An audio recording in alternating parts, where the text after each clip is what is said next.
Now, unless you're pretty fluent in Spanish, then the word remontada might not mean too much to it. It's a noun which translates as comeback, and that is the word that Jude Bellingham says is being used in the Real Madrid dressing room ahead of their Champions League quarter-final second leg against Arsenal. Madrid are 3-0 down heading to the Bernabeu. Bellingham says the first leg was the worst result imaginable, but for some reason he and his teammates think it's nailed on. They can produce a stunning comeback or remontada. I'd like to ask you about the most repeated word in the changing room during these days. Remontada.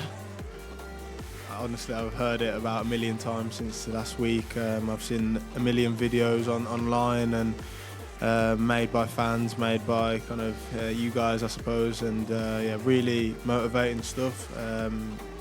It's a night that's made for Real Madrid, a night that would go down in history, but also be something that people are familiar with around this part of the world. So yeah, hopefully we can add another special night. It's a weird environment at the minute. The last few days, it's like one of the worst results we could possibly imagine away, and for some reason everyone thinks it's nailed on that we'll come back, and it's a nice feeling, I have to say. It means there's a lot of trust in the talent. It means that you're at a club that's unlike no other, the best in the world. That's what it represents and signifies to me. So yeah, there's a pressure that comes along with that for sure, and we'll want to deliver on what everyone thinks, that we can come back, and there's an expectation from Real Madrid that when we get into these kind of holes that we can come back, even if it's a really tough one and a really difficult one. I think probably in England it's not as common, although it has happened as well.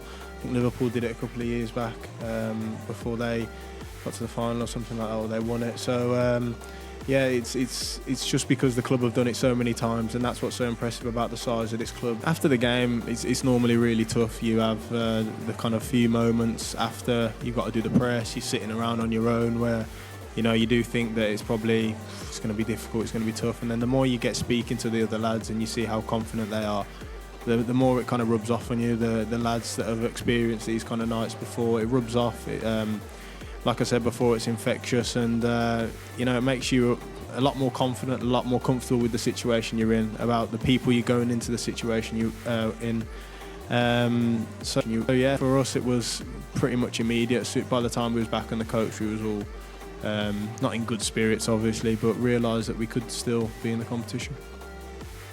Well, there is plenty of justification for Bellingham's confidence. Real Madrid have been the masters of comebacks in the Champions League in recent years. Last year, in their semi-final against Bayern Munich, Real were a goal down heading into the final minutes. Then Joselu, once of Stoke, popped up in the 88th and 91st minute to send them through.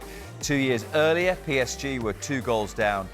Real were 2 goals down to PSG. Things changed on the hour in the second leg. Benzema with a famous 17-minute hat-trick. In the next round, Real threw away a 3-1 lead from the first leg, going 3-0 down to Chelsea in the second leg at the Bernabeu. Real were heading out until Rodrigo sent the game to extra time. Karim Benzema then headed in the winner. Staying in 2022, well, it might just be the best of the bunch, this one. In the semi-final, Real were 4-3 down to Manchester City after the first leg and conceded first in the second. Riyad Mahrez put City in front. Then came pure chaos, and stoppage time double from Rodrigo sent it to extra time. Once again, it was Benzema with the winner, this time from the penalty spot. And how about a comeback in the final as well? A long time ago, this back in 2014, Real were trailing rivals Atletico 1-0 with 92 minutes played. Well, you know what happened next. Sergio Ramos sent the game into extra time. Then goals from Gareth Bale, Marcelo and Cristiano Ronaldo put the game beyond doubt on an incredible night in Lisbon. So that is Real's recent history, but Bellingham has been doing his own research too.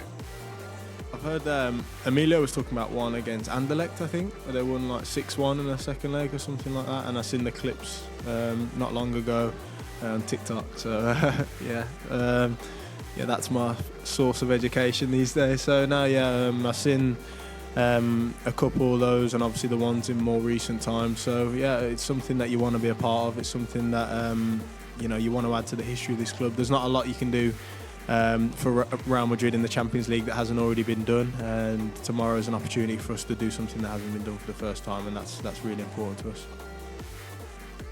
Well, it was Bellingham's England teammate that was the star of the first leg. It will be remembered for Declan Rice's 2 stunning free kicks. The first time he'd ever scored a direct free kick. Then 12 minutes later, rather, he got another one. Bellingham admits he was surprised to see Rice score either. Not really, no. We know the quality they had. I think the free kicks were surprising. I've not seen Dec do that before, to be fair. I knew he could take set pieces really well, the corners and stuff, but I'd never seen him do that with the free kicks. So fair play to him. That was probably the only thing, though, really. We knew they're a really good team. We knew that they have a really good manager. They're going to be organised. And, yeah, there was a lot of things that were really impressive for them, but nothing that we didn't expect. They're a top-level team. Real boss Carlo Ancelotti took training today and also spoke to the media and rejected the idea that his team's experience gives them a big advantage over a youthful Arsenal team.